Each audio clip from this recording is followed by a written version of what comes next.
आज minority defence committee की meeting हुई। तमाम ही जिम्मेदारान मौजूद थे और साथ ही साथ एसआईटी की तरफ से और छावनी पुलिस स्टेशन में जो 2 एफआईआर के अंदर जो लोगों को मुजरिम बनाया गया, आरोपी बनाया गया, जो लोग जेल में हैं, ऐसे उनके परिवार के लोग और उनके जिम्मेदारान के साथ हमारी तफसील बातचीत हुई है। उनके साथ भी आज हमारी मीटिंग हुई। सब लोगों ने एक राय से माइनॉरिटी डिफेंस कमेटी के हर फैसले के साथ रहने का ऐलान किया है और हमको पूरा इख्तियार दिया है कि गली से लेकर मुंबई तक जो भी लड़ाई होगी वो लड़ाई आप लोग कानूनी तौर पर, जमहूरी तौर पर लड़े। ये फैसला आज मुश्तरका मीटिंग के अंदर लिया गया है।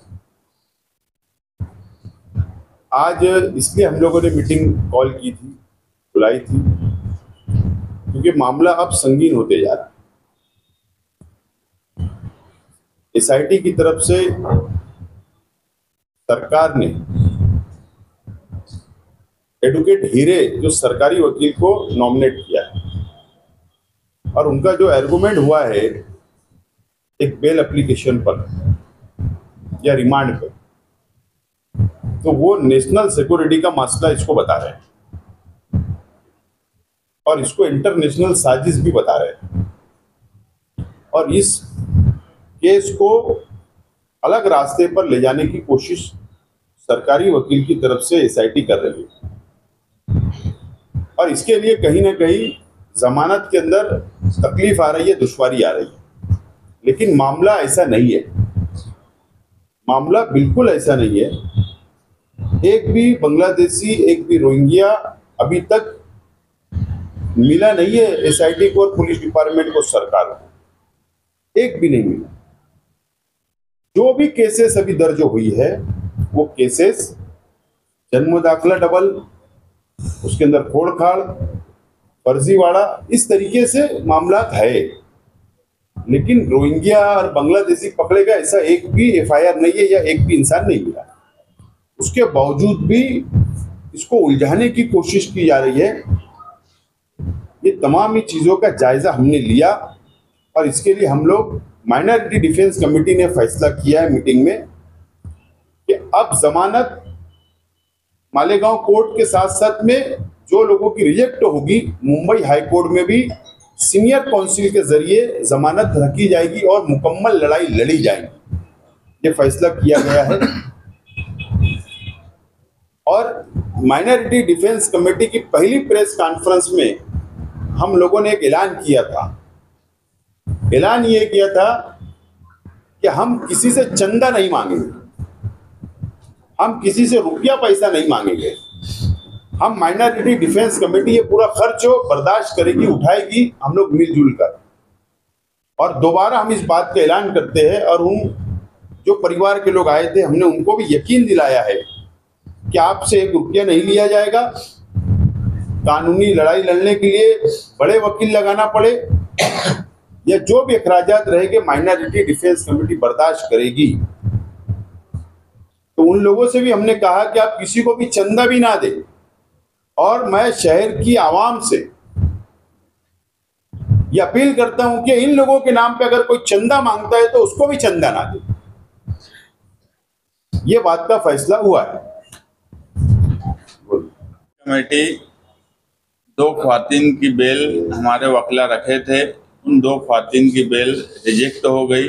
ऑर्डर कल पीर के दिन मिलने वाला है, इसलिए आज हमने जो लोग भी बंद हैं उन सबको बुलाकर एक मीटिंग किए और ये तय किया कि अब तमाम ही लोगों की बेल सेशन कोर्ट में रख दी जाएंगी, वो सीआर नंबर 40 के हों या सीआर नंबर 51 के हो।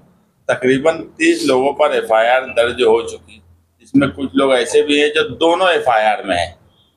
तो सेशन कोर्ट में हमारी पूरी कोशिश होंगी। हमारे एडवोकेट अजीम खान हैं, एडवोकेट आरिफ वकील है, एडवोकेट तौसीफ हैं, एडवोकेट हिदायत वकील है कि हम कोशिश कर रहे हैं कि यहाँ बेल हो जाए। हालात आप सबके सामने हैं, इसीलिए सबको बुलाया गया कि अगर यहाँ नहीं हो तो हम फ़ौरन रमज़ान में ही हाई कोर्ट में बेल एप्लीकेशन दाखिल कर सकें। क्योंकि आने वाला वक्त अभी गर्मी की तातील का भी शुरू हो जाएगा, वो भी हमको देखना है। और कोशिश कर रहे हैं कि 2 सीनियर काउंसिल हाईकोर्ट में खड़ा करें और जितनी जल्द से जल्द हो सके वो बेल लें। दूसरी एक बात यह है कि हमारा एक PIL दाखिल है और कल जो एक फैसला आया है कि 2900 कुछ अरीजे जो नायब तहसीलदार ने जिनके आदेश दिए थे वो आदेश रद्द करके हेल्थ ऑफिसर जो कारपोरेशन की है और कारपोरेशन उसको दिया गया है कि वो बर्थ सर्टिफिकेट रद्द कर दे। उसमें जो वजह उन्होंने लिखी है कि नायब तहसीलदार को जो पावर दिया गया था वो उसका अधिकार नहीं था, वो पावर डेलीगेट जो दिया गया, तो नायब तहसीलदार के आदेश जितने भी दिए गए 2900 के ऊपर वो सारे आदेश रद्द कर दिए जाए।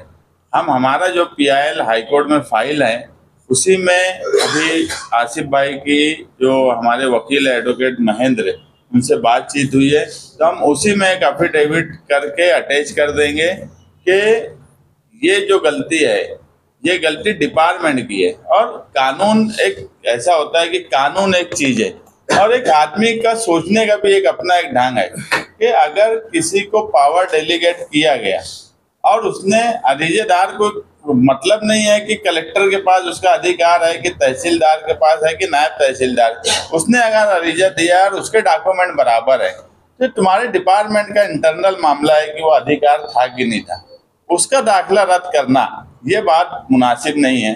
क्योंकि 2900 से ज़्यादा दाखिले रद्द होने में बहुत से बच्चों के उन दाखिलों पर एडमिशन हुए, बहुत से लोगों के उन दाखिले पर पासपोर्ट बने, तो एक दाखिला जो बुनियादी चीज़ अगर रद्द होंगी तो आगे दूसरे डॉक्यूमेंट जो उसके आधार पे बने हैं वो सब पर सवाल खड़ा हो जाएगा। तो इसलिए वो मामले को भी हमने संजीदगी से लिया है और एक PIL में ही उसको अटैच कर देने वाले हैं। और हमको पूरी उम्मीद है कि जो तरीका सरकार अपना रही है यानी कानून का सहारा लेकर बिल्कुल गैर कानूनी तरीके से काम कर रही है, उसका इंसाफ हमें हाईकोर्ट से इंशाल्लाह मिलेगा। जो हाईकोर्ट में आप जाने की बात बताई है कि तहसीलदार ने एक प्रस्ताव जो है मालेगांव म्यूनसिपल कॉर्पोरेशन और गवर्नमेंट को भेजा है और उसमें ये बताया गया है कि नायब तहसीलदार को पावर नहीं थी, तो नायब तहसीलदार ने जो 2900 से जायद आदेश दिया है उसको रद्द किया जाए। अब तहसीलदार ने जब पावर डेलीगेट किया नायब तहसीलदार को तो उसकी डिटेल कलेक्टर और प्रांत को दिया ही होगा, तो उस वक्त कलेक्टर ने या प्रांत ऑफिसर ने ये बात नहीं की कि नायब तहसीलदार को किसी तरीके की पावर नहीं है। अभी जब SIT इसमें इन्वेस्टिगेशन कर रही है और एक माहौल जो बनाया जा रहा है मालेगांव को बदनाम करने के लिए और जिस तरीके का माहौल बनाया गया है तो उसकी दबाव में है और ऊपर के प्रेशर की वजह से ही तहसीलदार ने जो है ये लेटर इशू किया है।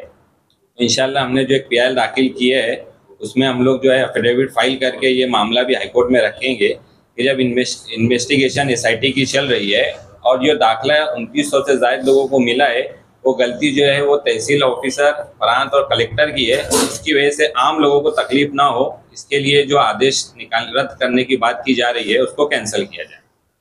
बोल रहे आप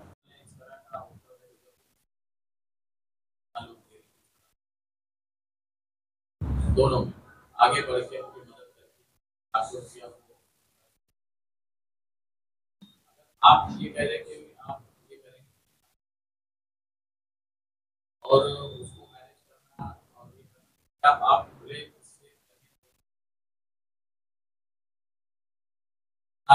ऐसा आप मैं मेरे ताल्लुक से कहूँगा, मैं जमीयतुल उलमा का मेंबर नहीं हूँ तो अलग होने का सवाल नहीं, मैं मेंबर ही नहीं हूँ तो मेरा अलग होने का सवाल नहीं। नंबर 1। नंबर 2, ये जो लड़ाई है माइनॉरिटी डिफेंस कमेटी है, सियासी लोग हैं, सियासी बात समझ लो। और हम लोगों को कानून समझता है, सरकार के GR समझते हैं। होम डिपार्टमेंट क्या GR निकाल रहा, सरकार कौन सी GR निकाल रही, हम लोग जमीनी वर्कर है और हम लोगों को कानून समझता है, इसीलिए हम लोग ये लड़ाई को हाथ में लेकर हम लोग आगे बढ़ रहे हैं। लेकिन पैसा लगेगा, जरूरी थोड़ी चंदा जमा करो हर काम के लिए। चंदा जमा करने की जरूरत क्या है, हमारे जैसे लोग साहिब हैसियत लोग हैं हम अंधेरे के अंदर क्या मिला देंगे, क्या कर लेंगे, कौम के लिए लड़ने के लिए हमको आदत है और हम लोग लड़ने वाले हैं उसके अंदर। इसके अंदर कौन क्या कर रहा है हमको उससे कोई लेना देना नहीं। एक जुमले में ये कहा जाए कि माइनॉरिटी डिफेंस कमेटी बगैर चंदा किए लड़ाई लड़ेगी, सवाल ही नहीं, ये वाजे बोल दिए ना हम लोग। जितने मेहमान सबको कंट्रीब्यूट रहेंगे। एक सवाल और ये था कि जैसे माइनॉरिटी डिफेंस कमेटी को कई महाज पे लड़ना पड़ रहा है, नया दाखिला बनाने के लिए लड़ना पड़ रहा है, जो दाखिले रद्द हो गए उसके लिए लड़ना पड़ रहा है, जिनकी जमानत नहीं हो रही उसके लिए लड़ना पड़ रहा है। अभी एक मामला वक्फ का भी है, 13 मार्च को जंतर मंतर पर उनको भर्ती मिली दे रही है। मालेगांव से इसको जोड़कर क्या आवाज कुछ ऐसा प्रोग्राम है आपका या कुछ हिमायत जैसे या पीछे जब रिपोर्ट पेश हुई तो उस वक्त हमने जितनी सेकुलर पार्टियां थी मुल्क की सबको हमने मेल किया था और प्रेस में ही बोला कि जो आज एनडीए के साथ है मगर सेकुलर है उनको भी हमने बोला है कि वो वक्फ बोर्ड के सवाल पर वक्फ बोर्ड के साथ में रहें, वक्फ बोर्ड के खिलाफ कोई फैसला ना करें। अभी अगर कोई तंजीम धरना देने वाली है, अगर वो हमको बोलेंगी वक्फ बोर्ड का सवाल और ये जो मामला मालेगांव में चल रहा है, ये दो सवाल माइनॉरिटी डिफेंस कमेटी लेकर चल रही है। अगर हमको बोला जाएगा या हमको ऐसा लगेगा कि सियासी ताकत के साथ कोई काम हो रहा है तो हम जरूर उसमें शिरकत करेंगे। डिफेंस कमेटी ये रोज अव्वल से सरगर्म है। मिडिलवेट यूसुफ खालिद के मामले में क्या सरगर्मी थी आपको? बोलो। एडवोकेट खालिद यूसुफ की जमानत anticipatory bail Malegaon session court में रिजेक्ट हो गई थी। उसके बाद हमने उसको मुंबई हाईकोर्ट में चैलेंज किया है और कल पड़ोस पीर के दिन जो है उनका मैटर जो है मुंबई हाईकोर्ट में जस्टिस राजेश पाटिल की कोर्ट में सीरियल नंबर 24 पर है और हमें इंशाल्लाह उम्मीद है कि कल कोई मुस्बित नतीजा जो है हमें मिलेगा। मेरी जानकारी के मुताबिक ऐसा है कि उनके फरार होने से कोई केस उस पर ऐसा वो उसके मामले तक ही रहता।